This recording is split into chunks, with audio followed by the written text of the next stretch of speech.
Previously on 12,000 Bombs.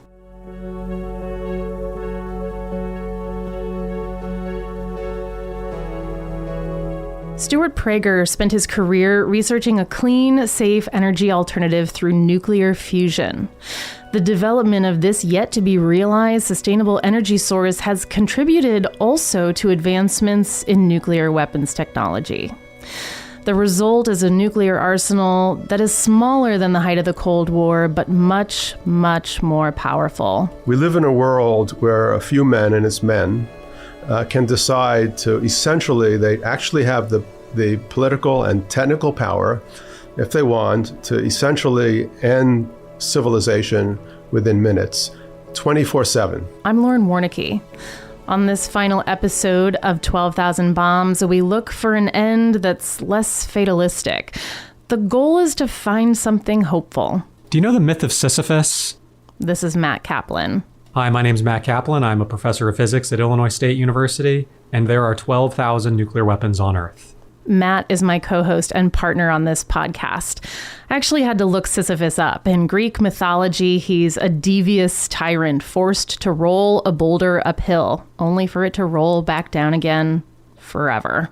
I do think about this from time to time when doing these sort of arms control projects, which is that global zero might be great. And if there was a big magical red button that could make nuclear weapons disappear, that would be great. But that's not the world we live in. And peace is not an end state. It's a process that we have to earn and that we have to fight for every day, pushing this boulder up a mountain against this unceasing force of gravity that would tend to take us backward. I promise I'm getting to the hopeful part.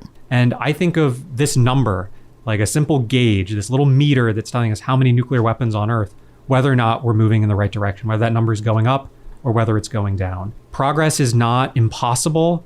It's not guaranteed, and neither is the bad outcome of the world getting worse.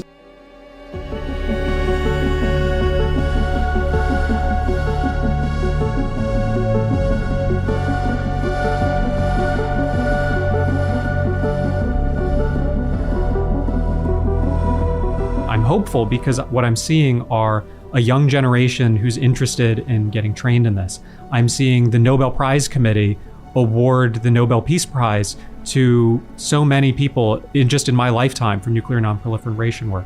I'm seeing the UN acknowledge this. And I see that there are all of these forces for good and all of these symbolic victories. It gets better if we take action. Part of that next generation looking to take action is Naomi Satoh. Hi, my name is Naomi Satoh. I just recently graduated from Illinois State in physics education, and I did art and also women and gender studies as well. Naomi was part of a previous episode featuring Gen Z and millennial physicists. She's creating an illustrated novel based on oral histories collected from Japanese and Japanese Americans with direct or generational knowledge of the 1945 atomic bombings over Hiroshima and Nagasaki, starting with her own family. So I was born and raised in the suburbs of Chicago.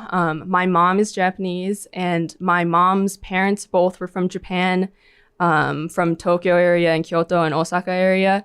And then they immigrated to the States when my mom was, or my aunt was very young. And my mom was actually born in the States. Okay. And then she moved back to Japan, but grew up primarily in the States and Canada. The American education system has a habit, good, bad, or indifferent, of creating a narrative that is inherently patriotic.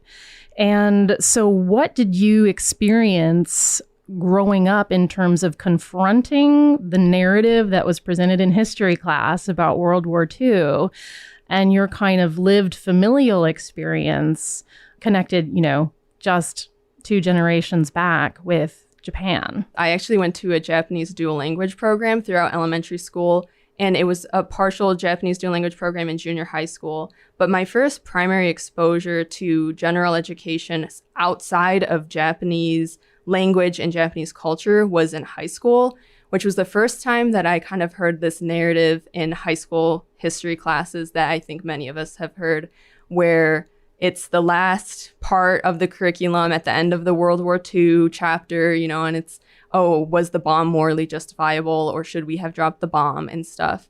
But up until that point, growing up in a Japanese dual language program, I had classes in both English and Japanese. So they were primarily taught by Japanese and Japanese American teachers. And so though they have a Japanese background, the curriculum itself was not all that different from what the other students were kind of going through in general education, but it was also emphasized on the Japanese and American perspectives, not just, who writes the textbook is what we learn. It's this complete pseudo history that misrepresents the events leading up to the bombing and the results. And it's very funny. You must have had this experience too, Lauren. Well, here's the thing. I'm probably closer to your mother's age than to your age. And that was not an exercise. There was no should we, shouldn't we. It was completely justifiable, and we saved the world. That was the narrative. So it almost represents some kind of forward progress, maybe, to pose that as a question. Yeah. And I think it is interesting as well, because for me, I remember an essay where we had to explain either yes or no. And through the summer, I was talking to people from different backgrounds. Some of them were my old history teachers, actually. And I was talking to them about how their curriculum has changed at all, and if they were kind of the primary influences in that change, or if it was like department led, or like kind of if curriculum and history is changing at all. And it sounds like it's taken a completely different approach now, but still is kind of under this idea of should we, shouldn't we? Can we unpack some of the should we's? Arguments for why this was justified in the view of some, right? So we have the bombing of Pearl Harbor, which kills, over 2,000 Americans and enters the United States into the war because they've now been directly, attacked. Then we have the end of the war in Europe, and really the remainder of World War II is happening in Japan. And as I understand it, there were some veiled, kind of vague threats made to Japan on the United States part, saying like, you should surrender or we're going to destroy everything, but not really kind of naming what that was or what it looked like. And then we bombed a bunch of cities with conventional bombs. And one of the arguments that has been made is that the devastation of that carpet bombing resulted in greater destruction and loss of life than the actual single atomic bombs. So that's one theory. And that overall, it protected American life, certainly, from retaliation because it just wiped out entire cities. Additionally, I think some rationale in the pro column is that it was just a show of American strength and a way to demonstrate our dominance on the global stage. You are both Japanese and American, Naomi. So how do you perceive these sorts of things and wrestle those around within your two identities? It's such a prominent experience for many people with, multiple identities. And I think for me growing up, I had a little bit of insight from the personal side of things, knowing that it wasn't as simple as it was made out to be. Growing up surrounded by differing perspectives, I had a little bit more to think about when it was prompted like this way in history classes. I was able to be like, oh, but is this true? And kind of have that further thinking.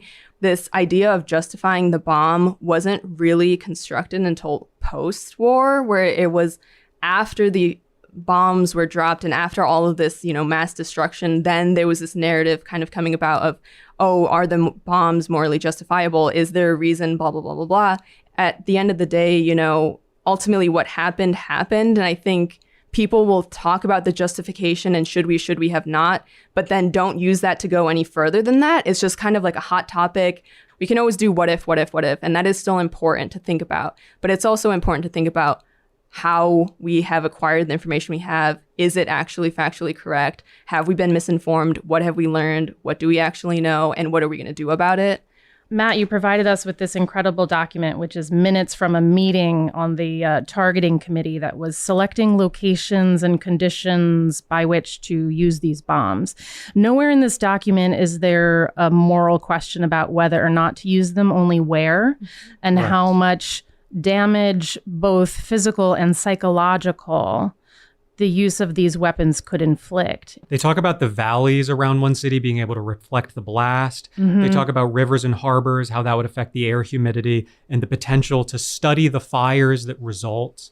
It's a very thorough set of notes that the committee put together. So the criteria that they lay out in choosing a location are that it must be a large urban area of more than 3 miles in diameter, that they be capable of being damaged effectively by a blast, and that they be likely to be unattacked by next August. So this is what made Hiroshima and Nagasaki inherently vulnerable, right? Because they had not already been bombed to heck by the United States.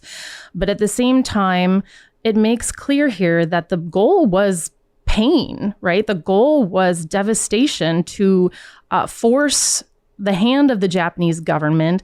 And in that is kind of the subversive message that they wanted to attack civilians.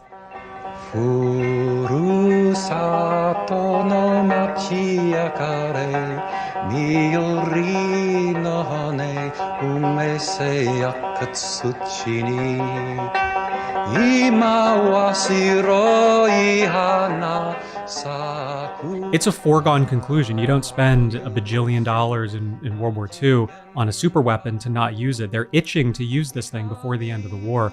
It is obvious to them that this is going to be used offensively because they want to understand its capabilities. In a sense, there was one test of the physics package at Trinity, and then there were 2 more tests of the impact of the weapon on actual targets in Hiroshima and Nagasaki. That very document that you were just reading from mentions that these handful of cities, the Air Force was carpet bombing and firebombing other industrial and urban areas in Japan. But there's a line that says the Air Force has agreed to reserve these targets for our use. This is not a question of morality. This is a question of tactics and target selection. So it's only after Americans became aware of the sheer horror of what a bomb does to a city that these narratives of ethics were constructed after the fact. I was running down the streets and the only thing on my mind was just make it home. All I had to do was make it back home. Amidst the running, people at each turn asked me for water, for shelter, for food, for help. I didn't really know what to do to help. I was only 16 years old at the time. I ran down the streets searching for the best route to return home. As I ran home, many buildings that had once filled the city had disintegrated. Nothing but dust and ash remained. One of the local banks had collapsed. Money was flying through the air and cash was just drifting with the wind along with ash and soot.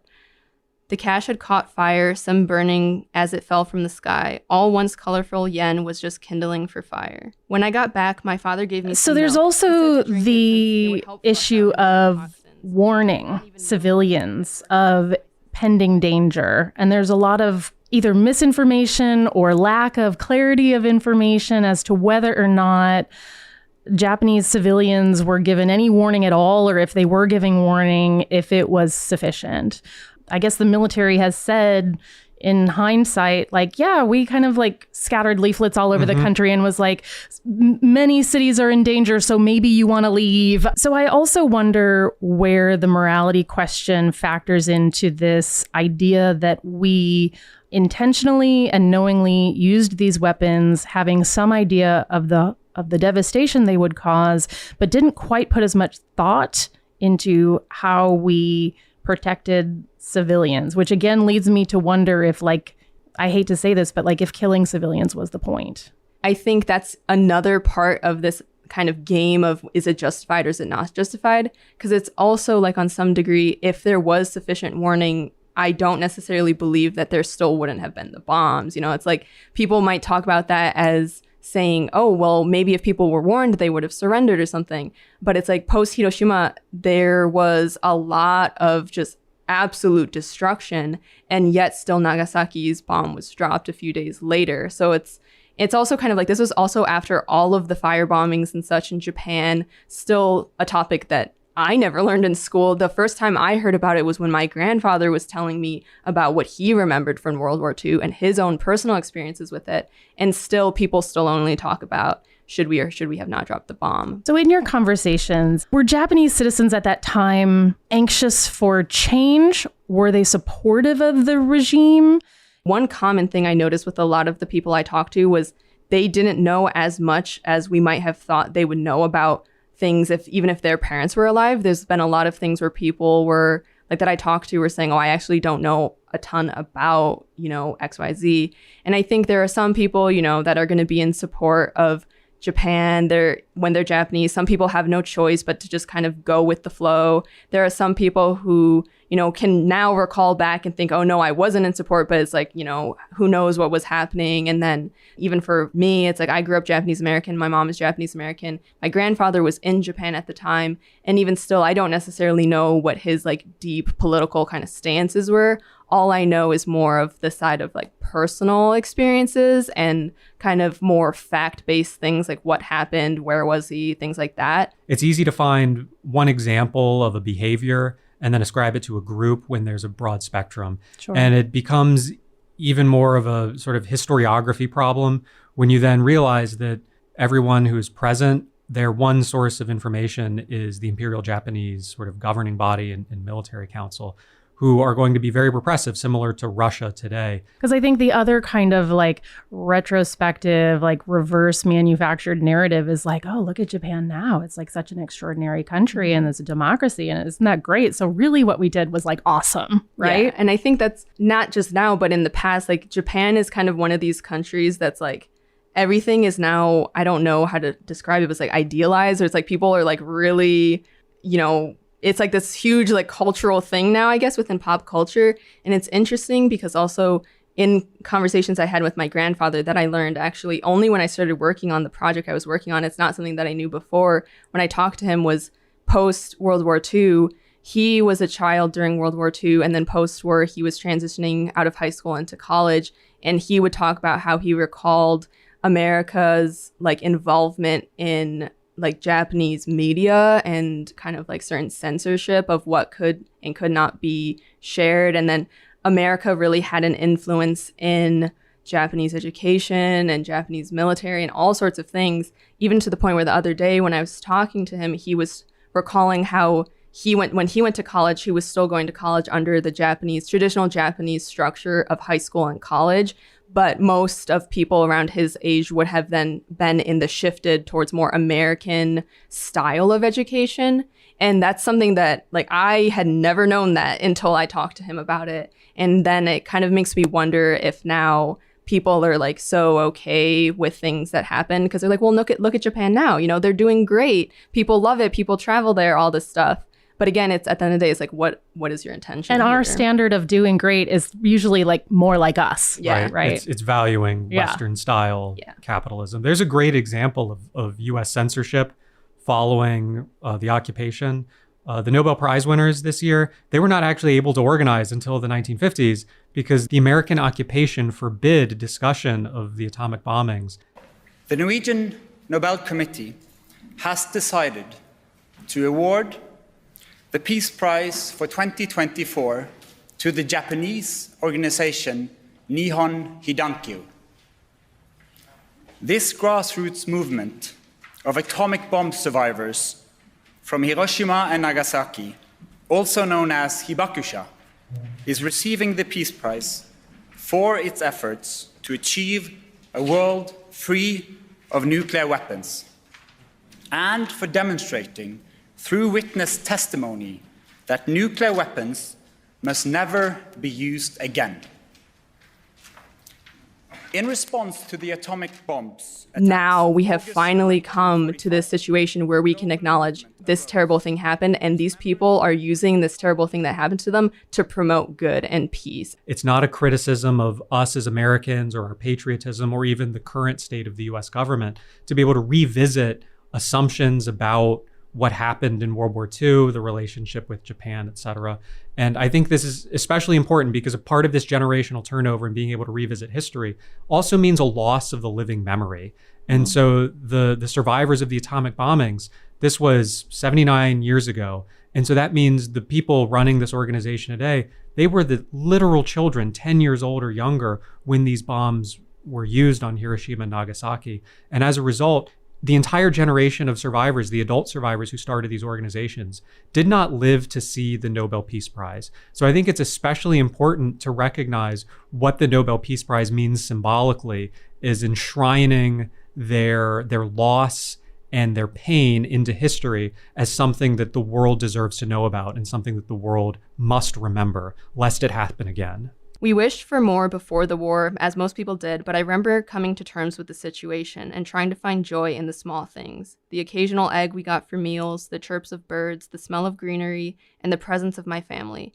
We didn't talk much anymore, but being around them came to be enough. All that changed in a matter of seconds. We had a balcony of sorts where we used to hang the clothes. I stood there waiting for the sirens early that morning and ended up just sitting a minute. My body needed more rest than I could provide, but I tried when I could. So I found myself resting on the railing of the balcony when my eyes were met with the single most overwhelming light I have ever seen. I saw a flash, a white flash, but no sirens. I didn't even hear anything yet. I only saw the flash. The lights nearly blinded me, and I saw nothing but for everybody, I hope, but especially with Japanese and Japanese American people, I think the Nobel Peace Prize being awarded to a group that is advocating for peace through personal testimony at this time is just so deeply important to be recognized, because it is true also, like my grandfather was alive during World War II, but he's also very, very old. So everybody that was alive during that time is also very, very old. You can have this mentality, oh, it's finally happening, but it is happening. And we need to acknowledge it's happening before it can also get lost in, when we do the next thing. And, we can hear about all the technical background and all these things that go into nuclear weapons and policy and all sorts of stuff, just as important. But also on another side, it is just as important to hear about how people have felt the emotional, social, cultural implications of an event like this, and this group is doing exactly that, using their experiences to help others. Just circling back to the very kind of beginning of our conversation and just seeing how public and educational messaging around the war has changed between my generation and your generation. And maybe what needs to happen is that American children need to hear these personal narratives unfiltered, uncontextualized by American propaganda, and without the inherent pull to justify, right? It just is sitting with me how important this work is, because we are losing that direct first-person experience. I've talked to people that are doing projects relating to curriculum and, advocacy for personal narratives to be included in curriculum, and people like doing projects on kind of a curriculum archive of what there is, and then an archive of anything that we know about nuclear weapons and all sorts of projects like that. There are now podcasts, movies, films, books, whatever. And I think that's ultimately what's going to be important, because curriculum is important, but it's also what we consume outside of education in our day-to-day world.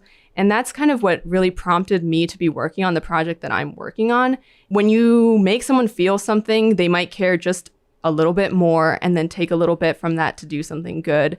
And whether that's through art, science, history, education, whatever, I think what people should do, and what I'm trying to do, is use my personal intersection of all the things that I like and do, and using that to tell a story that only I can tell. And I hope other people do that as well.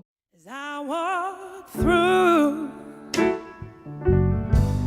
this wicked world, baby, searching for light in the darkness of insanity. I ask myself, I said, is all hope lost? Is there only pain and hatred and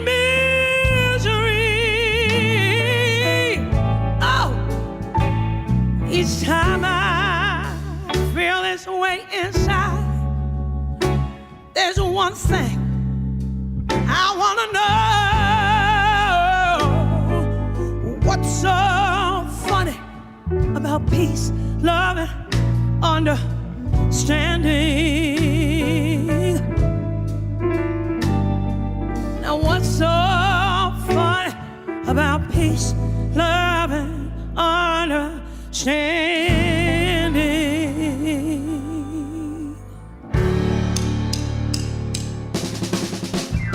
12,000 Bombs is a partnership between WGLT and Matt Kaplan. The 12,000 Bombs Companion Speaker Series at Illinois State University was presented with support from the Office of Research and Graduate Studies. I'm Lauren Warnicki. Rosalie Truback and Ryan Denham provide production and operation support for 12,000 Bombs. Special thanks to Naomi Satoh, Stuart Prager, Andy Santarelli, Claire Campbell, Tina Cordova, Fred Lamb, and Lily Shaw for their contributions throughout the series. And deep, deep gratitude to Matt Kaplan. This podcast was his idea, and he's not at all like Sisyphus.